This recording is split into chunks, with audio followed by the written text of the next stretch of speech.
అందరు చేతులు ఎత్తి సప్ప కూర్చున్నారు, చేతులు ఎత్తలే. జై తెలంగాణ, కేసీఆర్ గారి నాయకత్వం. ఈరోజు కొడంగల్ నియోజకవర్గంలో ఉమ్మడి మద్దూరు కొత్తపల్లి మండలంలో రైతు రిలే సమావేశానికి ఇచ్చేసినటువంటి రైతులకు కానివ్వండి, మరి అదేవిధంగా బీఆర్ఎస్ పార్టీ కుటుంబ సభ్యులు మద్దతుగా ఇక్కడ రావడం అనేది జరిగింది. మరి అందరికీ పేరు పేరున హృదయపూర్వక ధన్యవాదాలు. మరి ఈరోజు ఈ మీటింగు, ఈ రస్తారోకో ఎందుకు నిర్వహించుకున్నాం, మరి ఈరోజు దీని యొక్క ముఖ్య అంశం ఏందని చెప్పేసి ఒక 2-3 ముచ్చట్లు విన్నవించడం అనేది జరుగుతుంది. ఆనాడు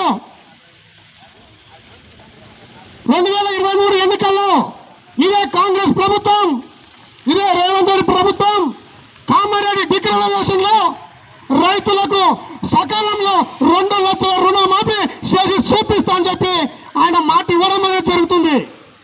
ఇదే కొడంగల్ గడ్డ నుంచి ఇదే ముఖ్యమంత్రి రేవంత్ రెడ్డి గారికి బరాబర్ సూటిగా సవాల్ చేస్తున్నా.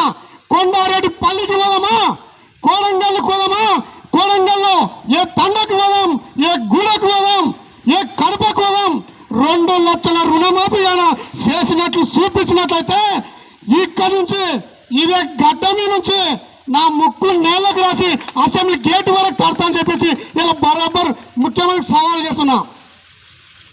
మరి ఆనాడు 2014, 2018 ఎన్నికల్లో ఇదే కాంగ్రెస్ ప్రభుత్వం చేస్తున్న అరాచకాలు కానివ్వండి, మరి ఢిల్లీలో ఉన్న బీజేపీ నరేంద్ర మోడీ గారు రైతు డిస్కౌంట్ తీసుకొచ్చి రైతులకు మేము శేంద్ర పొలం దగ్గర మీటర్ పెడతా అని చెప్పేసి అంటే, నీవు నా తెలంగాణకు నేను ఉన్నంత వరకు నా రైతులకు మీటర్ తెచ్చి పెట్టినట్లయితే నా ప్రాణం ఉన్నంత వరకు పెట్టండి. మీరు కానీ ఢిల్లీకి వచ్చే ఒక నగ పైసా కూడా అవసరం లేదని చెప్పేసి సూటిగా సవాల్ చేసిన నాయకుడు మా బీఆర్ఎస్ పార్టీ అధినేత కేసీఆర్ గారు అని చెప్పి ఇలా వేదిక నుంచి స్వకారంగా తెలియజేస్తా ఉన్నా. మరి ఈరోజు కొడంగల్నే కాకుండా తెలంగాణ రాష్ట్రంలో రైతులు ఎన్నో అవస్థలు పడుతుంటూ పల్లెటూళ్ళ పోటీ మా తాత ముత్తాతలు మాట సామెత చెప్తుండ్రి, అదలైతే చూపిస్తా అని ఒక సామెత ఉండే. ఈయన అయితా అని చెప్పేసి ముఖ్యమంత్రి వచ్చివయ్యా ఆ సీట్లో కూర్చుంటుంది కదా, ఆనాడు రోజులు చేస్తా అని చెప్పి బరాబర్ ఈనాడు రోజులు చేస్తుంది. అదే 60 ఏళ్ళ కాంగ్రెస్ పార్టీ, దౌర్భాగ్యమైన కాంగ్రెస్ పార్టీ చెప్పుల లైన్లు కానివ్వండి, పాస్బుక్ లైన్లు కానివ్వండి, లైన్లు పెట్టి యూరియా బస్తాల కొరత తీసుకొచ్చినాం కదా, ఈ రోజు తెస్తున్నాం కదా. మరి మా నాయకుడు కేసీఆర్ గారు ఒక ఫోన్ కొడితే, ఒక ఆటో అయిన ఫోన్ కొడితే రైతు పొలం అక్కడ తీసుకొచ్చిన ఘనత మా నాయకుడు కేసీఆర్ కదా. ఒకసారి మీరు ఆలోచన చేయండి. ఇలా పల్లె అడుగుతుందా? మా నాయకుడు కేసీఆర్ గారు ఆనాడు గత 10 సంవత్సరాలకెళ్ళి కడుపులో సల్లకి వెళ్ళకుండా మమ్మల్ని సాకి పెద్ద చేసిండ. ముసళ్ళకు పింఛను కానివ్వండి, రైతులకు రైతు బంధు కానివ్వండి, రైతు బీమా కానివ్వండి, ఇవన్నీ తీసుకొచ్చిన నాయకుడు మా కేసీఆర్ గారు.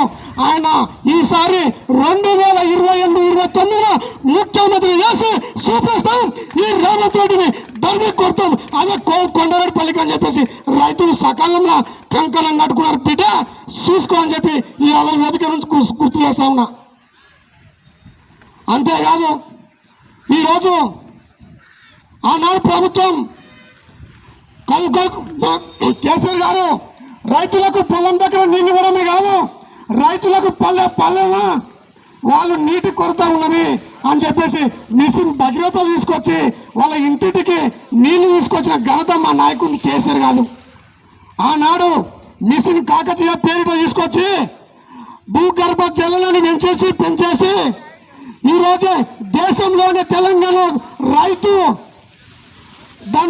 అన్న పండుగ దండుగా రైతులు అనేది దండుగా అని చెప్పేసి ఆనాడు చెప్తే ఈరోజు దేశ దేశంలోనే నెంబర్ 1 స్థాయిలో మొదటిగా తెలంగాణ రాష్ట్రంలో వరిధాన్యాన్ని ఉత్పత్తి చేసిన నాయకుడు కేసీఆర్ గారు అని చెప్పేసి ఇవాళ వేదిక నుంచి గుర్తు చేస్తా ఉన్నా.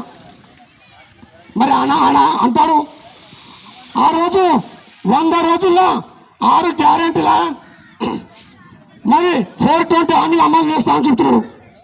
నీవు అమలు చేసిన దేవుడేరు కానీ ఆయన నీవు 6 గ్యారెంటీలు 420 హామీలు ఇస్తావో లేదో తెలియదు. కానీ మా నాయకుడు ఈ తెలంగాణ 4 కోట్ల ప్రజల గ్యారంటీ బాబు కేసీఆర్ అని చెప్పేసి ఇలా ప్రజల కంకణం కడతా ఉన్నారు అని చెప్పేసి ఇలా గుర్తు చేస్తా ఉన్నా. మరి ఈ యొక్క రైతులే సమావేశం మరి అందరూ ఎవరు సపోర్ట్ చేయకూడదు.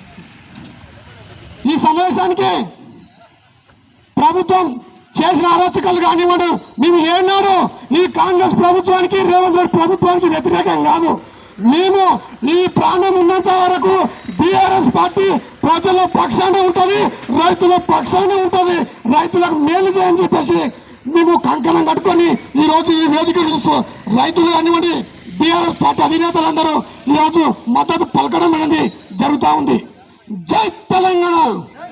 ఈ అవకాశం ఇచ్చేటువంటి పెద్దలకు గౌరవాలకు అందరికి ధన్యవాదాలు.